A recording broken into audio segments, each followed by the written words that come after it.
E nós vamos começar o programa de hoje falando de um assunto muito importante. Temos falado ultimamente bastante dele, você tem visto com certeza muitas matérias. Mães de crianças autistas têm pedido espaço no programa para falar sobre essa doença. E eu recebo hoje o deputado Márcio Pacheco, que vem com a Samantha Sitnik. Bom dia. Bom dia. Obrigada, Samantha. Nós é que agradecemos.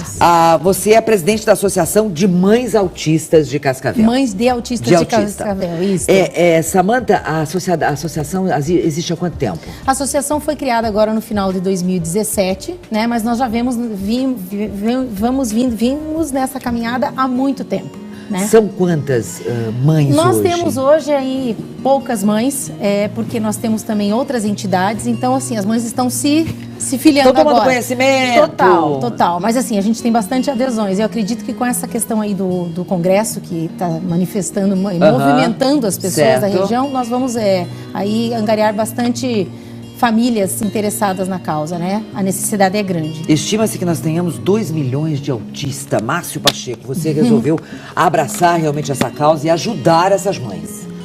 Olga, na verdade, assim, é uma questão de sensibilidade humana, né? Acho que o dia que eu recebi a Márcia Muxfeld, que é amiga da Samantha, que também integra a MAC agora, no ano passado, para mim, na minha ignorância, Olga, autista era uma pessoa retraída, uma pessoa que tinha dificuldade de comunicação com outras pessoas, tal, mas que levava uma vida até o dia em que a Márcia chegou no meu gabinete e me narrou que de fato é o universo, que é a realidade do autista. E consegui ver ao meu redor que havia muitas pessoas, inclusive no meu gabinete. Um rapaz que trabalha comigo que é pai de autista. Eu falei, então esse negócio é maior do que a gente pensa. Tão perto de você. Tão perto. Às vezes as coisas estão tão perto da gente e não sabe, né? Às vezes a gente não vê e às vezes a gente não quer ver. Também. Até que chega alguém e nos mostra essa realidade. E quando eu me coloquei no lugar dela, da Márcia, né? Eu que tenho 3 filhos também, eu senti um pouco da dor dela, do sofrimento que ela vinha passando e a dela, o sofrimento dela que é o de um universo de mães, né? Porque hoje estima-se, com dados estatísticos muito firmes, de que 1 em cada 68 crianças, tem algum grau de autismo, né? Então aí nós começamos, já fizemos uma série de ações, a conferência no fim do ano passado, dia 2 agora, segunda-feira, que é o Dia Mundial de Conscientização pelo Autismo. Nós realizamos a maior audiência pública já realizada na Assembleia Legislativa, no plenário grande, e hoje começa, né, o congresso que nós vamos realizar com a presença da Berenice Piano, que vai inclusive estar aqui na Tarobá à tarde para falar sobre o congresso também. Então é um grande evento para falar sobre isso. Certo. Mostrar às pessoas que existe esse problema, que o problema é grave e que a amplitude é muito maior do que a gente pensa. Esse congresso é hoje, amanhã e sexta? Isso, na Unipar. A partir das 6h30 da tarde, isso, né? Para o credenciamento, né? Então estamos esperando as pessoas lá. Na verdade, nós estamos já com as inscrições encerradas, porque houve uma procura muito grande. Que bom, muito Samantha. grande. E em um dia e meio, né, deputado? Para você ter uma noção, Olga, nós abrimos, era 630 vagas. Aí abrimos 2 semanas antes, até o dia 4 preenche. Em 2 dias nós tivemos 850 inscrições. Então você tem uma ideia do tamanho realmente do problema. Você vê, né? É um assunto que é pouco falado. Vamos falar sério. Exatamente. É pouco falado. As pessoas não falam. Nós falamos aqui na segunda também, que era o Dia do Autista, de a gente lembrar disso. E não falamos mais porque já tínhamos pautado vocês aqui no programa hoje. Mas aí você começa a conversar, como você falou, dentro do seu gabinete tem um pai de autista. Samantha, para quem não sabe o que é um autista, o que ele apresenta? O autismo, ele atinge três aspectos fundamentais. A fala, ou as comunicações de comunicação, as interações sociais, e ela segue com um comportamento de interesses muito específicos. Então, é aquele indivíduo que é mais retraído, na maioria das vezes, tem dificuldades de fala muito, só que chegam a ser não verbais, outros não, e ela se foca muito em determinados assuntos. Então, assim, uma questão de rigidez com rotinas. Tá? São as características principais. Você tem um filho? Eu tenho, na verdade, 3 crianças dentro do espectro e um com uma outra síndrome também, o mais velho, com uma síndrome muito rara que se chama síndrome de Williams. Nossa, não deve ser fácil, né? Não é fácil, a gente entende que quando a gente recebe uma criança assim, para ser mãe de uma criança especial, é uma dádiva, com certeza. Eu acho que Deus tem que dar muita força pra gente, né? Mas assim, você tem 3 autistas em casa. 3, mas não é assim. Ao mesmo tempo você aprende muito. Não somos nós que ensinamos, nós aprendemos, entende? É um aprendizado diário. Então, assim, você aprende a olhar o mundo de uma forma diferente. E como entende? que é quando chega a época de ir para a escola? Muito complicado. Eu acredito que seja, além das questões médicas de comportamento que a gente tem que administrar, a questão escolar é uma das mais difíceis, porque as escolas despreparadas e os professores, né? A gente tem que melhorar muito a formação desses professores para que eles consigam receber essas crianças de uma forma adequada nas escolas. Que idade tem os teus? Eu tenho uma de 7, um de 17 e um de 20. Todos foram alfabetizados? Todos. O mais velho com mais dificuldades, porque realmente o quadro dele é um pouco mais severo em função da outra síndrome também. Eles precisam tomar medicamento? Sim, a maioria deles precisa porque eles têm o que nós chamamos de comorbidades, que são doenças associadas, distúrbios de comportamento, os distúrbios de hiperatividade com déficit de atenção, distúrbios de ansiedade, problemas para dormir, problemas para se alimentar. Ficam agressivos, não? Às vezes sim, né? Depende dessas associações, entende? Do que tem no entorno. Exatamente. Muitos apresentam, por exemplo, epilepsias que são difíceis de serem diagnosticadas e essas epilepsias também dificultam muito a convivência social. Não tem cura? Não tem cura, ele tem uma base genética, mas também bases ambientais. A gente sabe hoje, já os estudos mostram que o ambiente é preponderante para a melhora ou para o agravamento do quadro, né? Essa semana eu vi no Jornal da Band uma matéria muito interessante de que quanto mais cedo o diagnóstico, até 2 anos no diagnóstico, é impressionante o resultado lá na frente, deputado. Sim. Não sei se tu chegou a ver essa matéria. Vale a pena, do Jornal da Band, no dia 2. No dia 2, dia do autista. Sim. Veja lá, foi uma matéria muito bem feita, a respeito, médicos falando, enfim, que quando se detecta antes dos 2 anos de idade, o resultado do tratamento é melhor.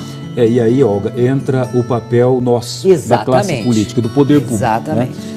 Totalmente ausente do problema. É verdade. Totalmente ausente. Você vê, nós fizemos um requerimento para o secretário de saúde, ele respondeu, olha, quem atende hoje, eu pedi o seguinte, quantos centros especializados de diagnóstico e tratamento existem hoje no Paraná, específico para pessoas com autismo, que é muito grande número? Ele respondeu o seguinte, que são as UBSs, que são os SAMUs e que são os CAPs, ou seja, nenhum. E aí, Olga, o problema, né? Porque se você não consegue diagnosticar, e tem famílias, por exemplo, a Samanta, graças a Deus, tem uma oportunidade melhor do que algumas pessoas. Sim, mas aquelas famílias, né? Muito pobres, com muita dificuldade, como é que vai fazer para diagnosticar isso, para encontrar o caminho? Primeiro que não vai conseguir diagnosticar. Não vai nem saber, às vezes, por falta do desconhecimento. Exatamente. Né? E aí vai tratar de maneira, né, inadequada, enfim. Então a nossa batalha, Olga, é fazer com que o poder público agora tome conhecimento disso. Porque eu tomar conhecimento é uma coisa, eu, o deputado Márcio Pacheco, que sou só um deputado, dentro de um poder público assim, muito grande, né? Agora mostrar para o governo, para os candidatos a governo, para os outros deputados, para os vereadores, que esse problema existe, para o prefeito e que precisa de uma atenção, porque tem muitas famílias sofrendo. Eu creio que a partir desse encontro que vocês já falaram, que já é um sucesso pelo número de inscritos, sem dúvida, isso vai fazer eco. Com certeza. São ações como essa, né? Sim. Nós aqui falando, o congresso que vai acontecer hoje, amanhã e depois, isso faz eco e chega às autoridades. Não é possível que façam ouvidos moucos, né? Que não ouçam esse grito da sociedade. Com certeza. Esse espaço aqui, Catarobá, temos que destacar isso, né? Por exemplo, isso aqui é importantíssimo. É a nossa função, deputado, é a nossa função. Mas assim, tem muitos que não têm essa consciência. Né? Então, que bom que a Tarobá tem essa consciência, porque você chega a lugares onde nós, às vezes, não conseguimos chegar. Exatamente. Muito importante isso. Tem gente que quer falar com vocês. Coloca no ar lá, por favor, o que as pessoas estão perguntando. Fala-se muito na criança autista, mas já temos política pública para o adolescente adulto autista? Pergunto isso porque sabemos que os pais não duram para sempre. A Eva Pedroso é que está falando isso. Eva, nós acabamos de falar que não temos aqui, né? Não temos, né, Eva? É a luta que agora vai para frente. Coloca mais uma lá no ar, por favor. Eu preciso me levantar aqui para ler. Referente às clínicas de terapia, o que podemos fazer quando o SUS não disponibiliza os tratamentos necessários? Famílias carentes não podem pagar particular devido aos altos valores. Inclusive, e isso está nessa matéria que eu falei, novamente me reporta o Jornal da Band, eu acabei não colocando no ar hoje porque eu queria ter mais tempo aqui, mas valeria a pena.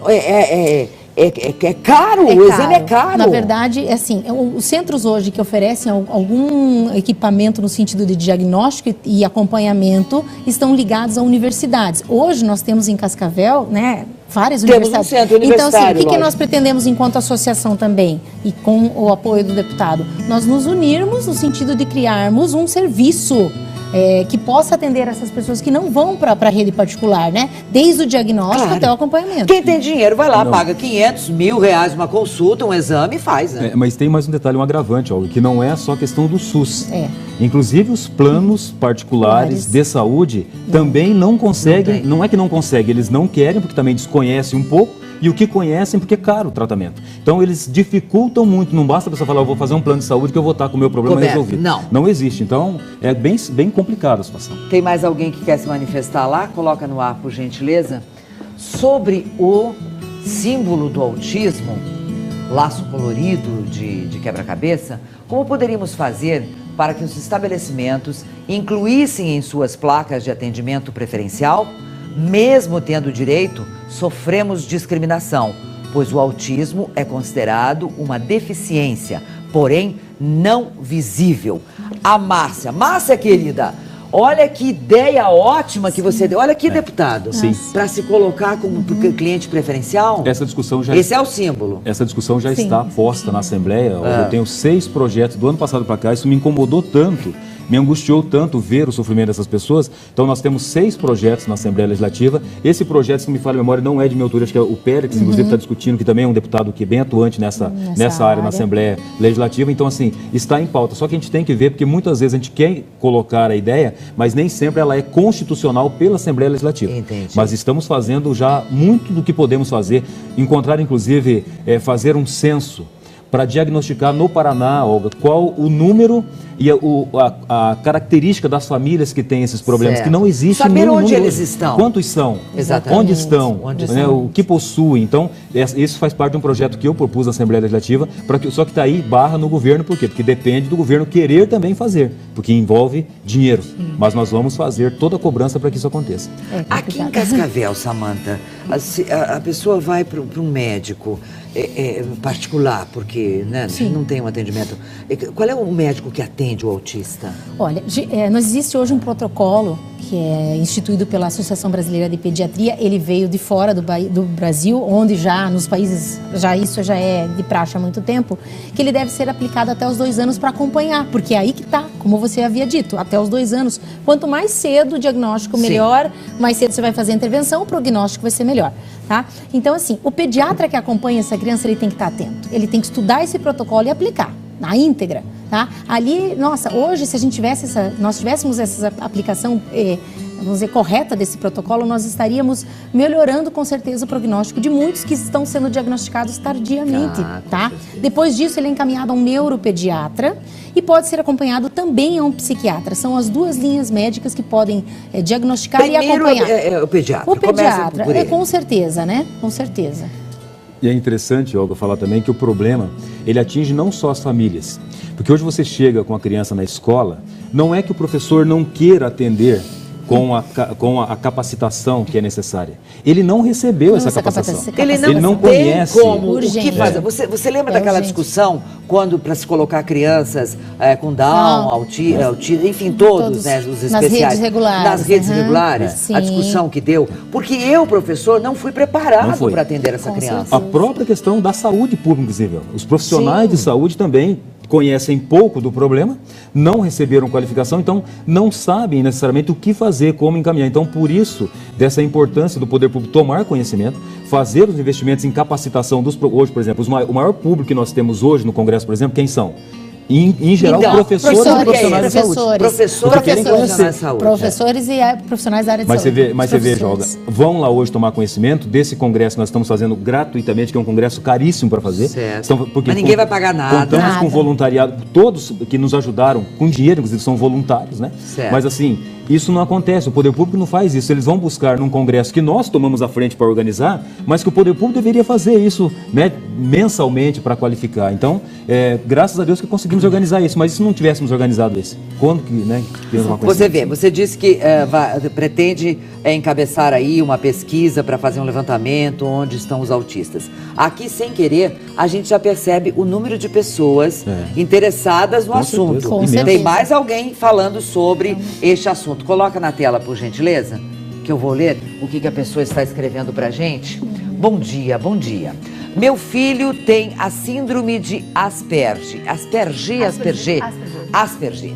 Um tipo de autismo. Só foi diagnosticado aos 11 anos. Na escola sempre teve dificuldades. As professoras só mandavam ele para o reforço. Eu pedia para encaminhar para alguma ajuda, mas chegaram a me falar que eu estava procurando doença para o meu filho. Quem pode nos amparar nesses momentos? Pois deve acontecer com muitas mães. Você está vendo aí? Um problema. A gente o que a gente pode responder para essa pessoa? É que assim, isso tem que haver uma movimentação de quem? De nós mães e do poder público, né? Os nossos representantes. Enquanto associação, nós pretendemos fazer ações, inclusive dentro das secretarias de educação, do núcleo de educação, para que haja uma conscientização de que se aquela mãe ou aquela diretora chegue com algum tipo por exemplo, de reclamação, vamos dizer assim, ou de comentário desse aluno, que ele tem alguma coisa diferente, que isso seja imediatamente investigado, que não se deixe para depois. Mas para isso nós precisamos preparar a escola. A escola, os professores, né? Só com muito trabalho, muito treinamento, estudo, né? Informação, é principal, Arma. Informação. Para a gente fechar, o que vocês pretendem? Claro, o congresso vai acontecer, são 3 dias. Que ação deverá ter no fechamento desse congresso? Efetiva. Duas coisas importantes, Olga. Uma, para quem não pôde se inscrever, e é um universo de pessoas que estão nos cobrando de outras cidades, então para quem quiser acompanhar, nós faremos uma transmissão ao vivo de todo o congresso, integralmente, né? Será pela minha página no Facebook, Márcio Pacheco, só entra lá que vai estar sendo transmitido ao vivo todo o congresso, isso vai conseguir atingir muito mais pessoas. E nós temos um sonho, Olga. Eu, né, as mães, que é o quê? Por que Cascavel não se tornar um centro de referência no tratamento do autismo? É possível, nós congregamos aqui uma região imensa. Por exemplo, acho que é um pedido que nós podemos fazer, a Samanta pode fazer, eu posso fazer, para o Poder Público de Cascavel. Começa por onde o prefeito poderia agraciar a todas essas pessoas, por exemplo, com um terreno, que é o início da construção de um grande sonho. E aí vai buscar verba para fazer os continuamos trabalhando em prol disso, né? Bora lá, tô junto. A Câmara Municipal, que está aqui, inclusive, o Conte nosso comigo, ó, vereador, se mexendo a partir de hoje, vereador. Também, eu sou assim. Vocês que me assistem há tantos anos sabem como é que eu sou, né? Eu cobro, eu sou a maior cobradora dessas coisas para o povo, mas eu também ponho a mão na massa, viu? Eu faço também, eu ajudo. Então contem comigo e vou cobrar. Obrigada por vocês terem vindo. Um grande prazer, muito obrigado. Muito obrigada pelo espaço. Obrigada a vocês e parabéns pelo trabalho aí. Obrigada. Prefeito Paranhos, vamos lá, ó. A gente sabe que Cascavel está cheio de terreno aí da prefeitura que pode disponibilizar. Aí temos deputados, vereadores que buscam ajudar o povo, sim. Tem nós aqui. Vamos começar essa causa nova, mais uma, para ajudar as pessoas. E quando nós olhamos para as obras que já nós construímos junto com a sociedade, tenho 2 só para citar para vocês, que é Ópeca. A gente começou assim também, ó, discutindo assim, ó, né?